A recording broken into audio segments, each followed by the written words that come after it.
เอาแล้วเนาะพอคำว่าความเห็นแก่ตัว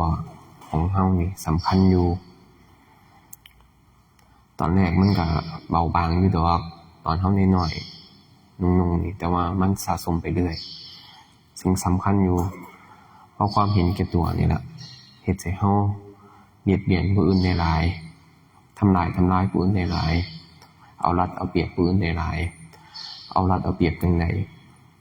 เอารัดเอาเปรียบในที่เจ้าของทำมาหากินว่าสิเป็นอาชีพนั่นล่ะในสถานที่นั้นก็เพราะความเห็นแก่ตัวถึงเฮ็ดให้เฮาเอารัดเอาเปรียบผู้อื่นเอารัดเอาเปรียบทั้งอาชีพการงานข่มขู่เขาก็แม่นกดข่มผู้อื่นก็แม่นเอารัดเอาเปรียบทำความคิดเห็นก็แม่นหลายๆอย่างว่าสิเป็นหม้องทำงานสถานีทำงานสถานที่คนรวมตัวกันหลายๆหมู่บ้านหรือว่าเพื่อนบ้านนี่ก็แม่นว่าความเห็นแก่ตัวของเฮาเฮ็ดให้เฮาสร้างคำว่ากรรมคือการกระทำของตัวเฮาน่ะขึ้นมาพอมีกรรมแล้วก็ประกอบด้วยกรรมดีกับกรรมบ่ดีส่วนใหญ่ถ้าคนเห็นแก่ตัวกระทำลงไปสิน้อมเอียงไปทางกรรมบ่ดีซะส่วนใหญ่ว่าอาศัยความเห็นแก่ตัวเจ้าของเพราะมีความอยากเป็นสิ่งผลักดันอยากได้ในสิ่งที่เจ้าของบ่มีในสิ่งที่ผู้อื่นมี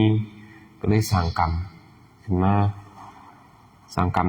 ทั้งวัตถุอยากได้ของผู้อื่นก็รักของผู้อื่นสร้างกรรมทั้งความนิยมชมชอบก็อาศัยปากเจ้าของยุยงผู้อื่นให้เกลียดให้บ่มักคนที่เจ้าของบ่มักนี่ก็แม่นสร้างกรรมทั้งการกระทำทั้งกายก็ถึงขั้นตบตีทำลายกันก็มีมันเนื่องจากความเห็นแก่ตัวที่มันสะสมอยู่ในตัวเฮาอยู่ในใจเฮามันคอยสะสมไปทีละหน่อยเป็นอุปนิสัยถ้าเฮาบ่ได้ยินได้ฟังธรรมบ่ฝึกบ่หัดบ่ขัดบ่เกลาเจ้าของเฮาก็สิมีไหลไปแต่กับมันพอมีความเห็นแก่ตัวสะสมหลายๆเข้าคำว่าดีว่าชั่วสิใส่กับคนเห็นแก่ตัวบ่ได้เพราะเขาแยกบ่ออกว่าอันใดดีอันใดบ่ดีเขาเอาเข้าใจแต่ว่าพอให้กูดีเป็นพอให้กูมีเป็นพอคำว่าควรบ่ควรสิใส่กับคนเห็นแก่ตัวบ่ได้นั่นล่ะถ้าคนบ่ได้ยินได้ฟังธรรมบ่ได้ยินได้ฟังความจริงสิแยกบ่ออกเพราะฉะนั้นเฮาก็เลือกคบเอาให้เลือกคบเอาแต่นักปราชญ์บัณฑิตให้เลือกคบเอาแต่คนดีๆว่าสังคมนี้โลกนี้มันก็อยู่ยากขึ้นทุกมื้อว่าขาดศีลขาดธรรม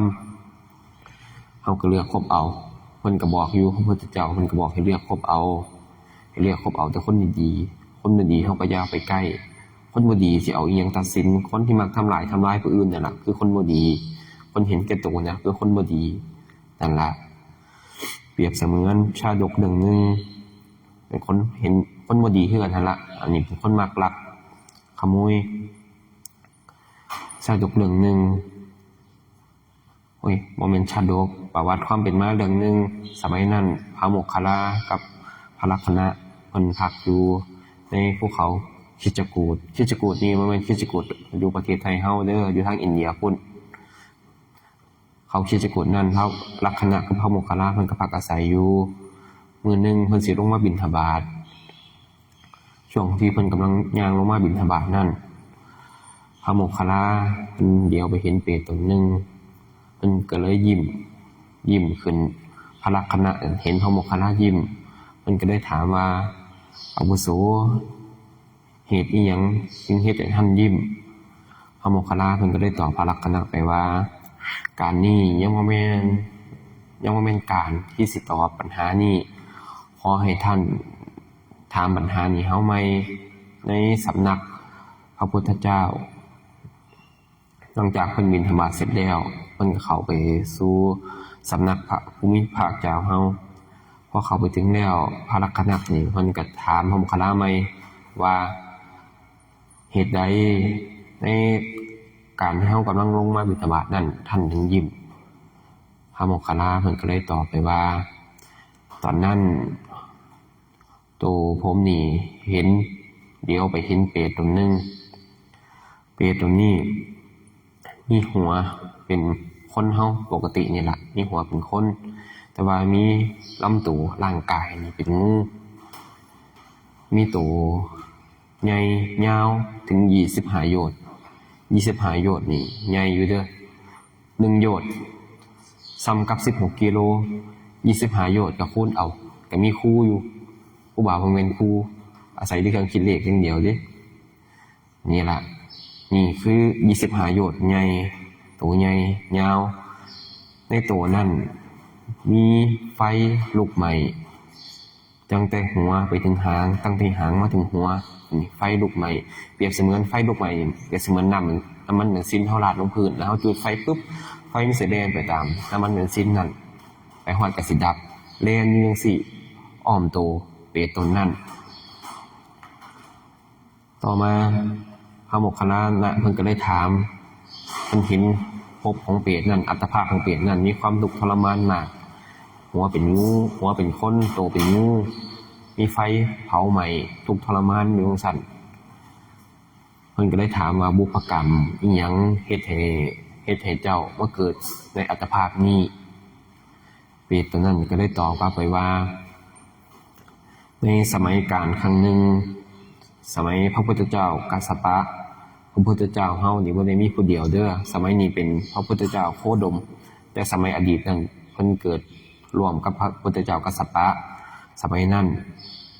เพิ่นเกิดเป็นกาตัวนั้นมื้อนึงมีภิกษุสงฆ์ทั้งหลายเพิ่นพากันไปบิณฑบาตมาครบฉันคือพระเฮาไปบิณฑบาตนี่แหละแล้วก็สละภัตตาหารออกคือนี่ล่ะสละออกให้เฮาเอามาไปเคียนใหม่จังซี่ล่ะแต่สมัยกี้เพิ่นเป็นบาตรเด้เป็นบาตรเพิ่นสิเอายกบาตรให้คนให้พอออกไม่ออกนั่นล่ะไปเอาอาหารใส่บาตรแล้วค่อยเอามาให้พระทีหลังนี่มันเป็นจังซั่นสมัยตะกี้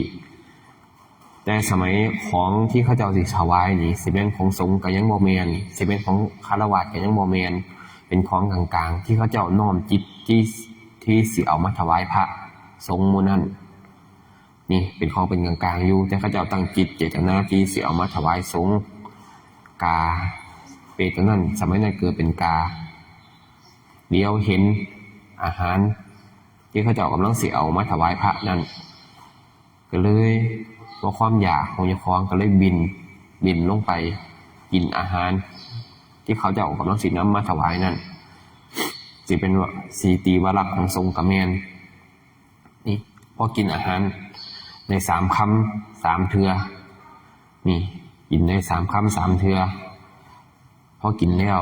ปึ๊บเพิ่นคัดของเขาเจ้าเอาถวายพระปกติแต่การไปกินอาหารก่อนพระเพิ่นสิฉันก่อนสิครบฉันเป็นของที่เขาเจ้าน้อมจิตที่สิถวายสงฆ์พอตายเพราะการเป็นนั้นตายทำลายตายจากอัตภาพนั้นไปแล้วกลับไปเกิดอยู่ในนรกเสวยกรรมในนรกก่อนแล้วค่อยมาเกิดเป็นกาแล้วค่อยมาเกิดเป็นเปรตให้พระโมคคัลลาเห็นเพราะบุพกรรมเพราะหยังเพราะว่าการรักของสงฆ์สำคัญมากนะการรักของสงฆ์นี่หลวงพ่อเพิ่งเปรียบการรักของสงฆ์นี้เขามีคะแนน10การรักของสงฆ์นี้เต็ม10เพราะว่าของสงฆ์นี่เป็นสาธารณประโยชน์มีประโยชน์มากมีคุณมากของสาธารณะนี่ของหลวงนี่เปรียบเสมือน9คะแนนแต่ของสงฆ์นี่หลายกว่าเปรียบเสมือน10การรักของสงฆ์การรักของสาธารณะนี่สำคัญมากมีกรรมนักแห่งเป็นของสงฆ์ผู้เพิ่นปฏิบัติดีปฏิบัติชอบแล้วแห่งนักกรรมแห่งนักตามมานั่นแหละเพราะบุพกรรมของเปรตตัวนั้นแหละไปเฮ็ดขณะเกิดเป็นกานี่เขาเจ้าบ่ฮู้ดิว่าเป็นเดรัจฉานเขาบ่ฮู้ว่าอีหยังควรบ่ควรเห็นอีหยังเป็นน่ากินเขาเจ้าก็กินเฮาเกิดเป็นคนแล้วเฮาแยกออกเฮาได้ยินได้ฟังธรรมว่าอีหยังควรบ่ควรเพราะฉะนั้นเฮาก็พยายามขัดเกลาจิตใจเจ้าของเอาคนเฮามันก็บ่ได้ดีมาตั้งแต่ต้นดอกมันก็มีผิดผสมปนเปกันมา แต่ว่าอาศัยการฝึกหัดขัดเกลาฮู้ว่าอีหยังบ่ถูกบ่ดีก็อย่าไปเฮ็ดเพิ่นบอก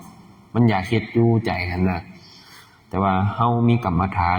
ที่ฐานที่ตั้งของการกระทำเพราะมันอยากเฮ็ดหลายๆมันมีความบีบคั้นในขณะที่กำลังอยากเฮ็ดนั้นดึงเข้าฐานไว้เดี๋ยวอารมณ์ความรู้สึกนั้นมันสิระงับดับไปเพิ่นถึงว่ากรรมฐานการฐานที่ตั้งแห่งการกระทำเฮานี่ถึงสำคัญหลวงพ่อเฮาก็สอนง่ายๆให้อยู่กับลมยิ่งเป็นอาชีพการงานที่อยู่ผสมผลเพกับหมู่คนหมู่หลายอารมณ์ความรู้สึกมันเปลี่ยนแปลงไว้ให้ฝึกกรรมฐานอยู่ไว้เพราะเอาไว้ระงับดับอารมณ์เจ้าของพอให้มันบ่สร้างเหตุแห่งกรรมนั่นล่ะกรรมฐานถึงสำคัญอยู่อานาปานสติเฮานี่ล่ะง่ายๆจับเอาบางคนก็อยู่กับลมได้บางคนก็อยู่กับอารมณ์บางคนก็อยู่ควบกันเลือกเอาอันใดอันหนึ่งให้อยู่เวทนาในเวทนาบางคนก็บ่เข้าใจคำว่าเวทนาในเวทนานอกนี่หมายถึงกายร่างกายเฮาถูกตีถูกอีหยังมันก็เจ็บมันเป็นเวทนานอกแต่เฮาบ่เอาตรงนี้เพราะว่ามันไหวมันบ่มั่นคงเฮาจับเอาเวทนาในเวทนาลมหายใจก็ได้1อาการปิติตรงอุณาโลมก็ได้1ตรงไหนก็ได้ที่มันเป็นเวทนาในเวทนามันเป็นเวทนาทางกายนี่เวทนาทางกายมันบ่มั่นคงมันไหลมันโอนเอ็นบางคนก็บ่เข้าใจคำว่าเวทนาในเวทนาสำคัญอยู่ให้จับเอาตรงข้างในเวทนาในเวทนาเอามันค่อยบ่หวั่นไหวมันบ่ค่อยบ่โอนเอ็นนั่นล่ะพอเฮาได้ยินได้ฟังแล้วเฮาก็แยกออกว่าอันไหนควรบ่ควรการเลือกคบคนก็สำคัญอยู่นั่นล่ะการสร้างกรรมลงไปแล้วก็รอแต่รับผลของมันเป็นกรรมดีก็ให้ผลดีเป็นกรรมบ่ดีก็ให้ผลบ่ดีคือกายกันนั่นล่ะบางคนเห็นแก่ตัวเขาเจ้าก็บ่เชื่อดอกเพราะว่าเขาบ่เห็นเขาบ่ฮู้ว่าคำว่ากรรมเป็นจังได๋เขาบ่เข้าใจไปบอกให้เขาฟังก็เสียเวลาอย่าเว้าเลยดีกว่าพระพุทธเจ้ามันก็บ่ได้สอนเด้กับพวกหัวไต้ตมเพิ่นก็บ่ได้สอนเด้มันเสียเวลาสอนเขาเพราะว่าเขาเจ้าบ่เข้าใจคำว่าทุกข์สอนนี่สิสอนให้เขาเจ้าเห็นทุกข์นี่โอ้มันเป็นไปได้ยากสอนได้ยากเพิ่นก็บ่สอนนั่นล่ะให้เฮาพากันแยกเอาเฮามีโอกาสได้ยินได้ฟังแล้วอันเลือกคบคนการได้ยินได้ฟังธรรมนี่ก็สำคัญพอได้ยินได้ฟังธรรมก็แยกออกว่าอันใดดีบ่ดีหั่นล่ะเอาล่ะซั่นนี้ล่ะ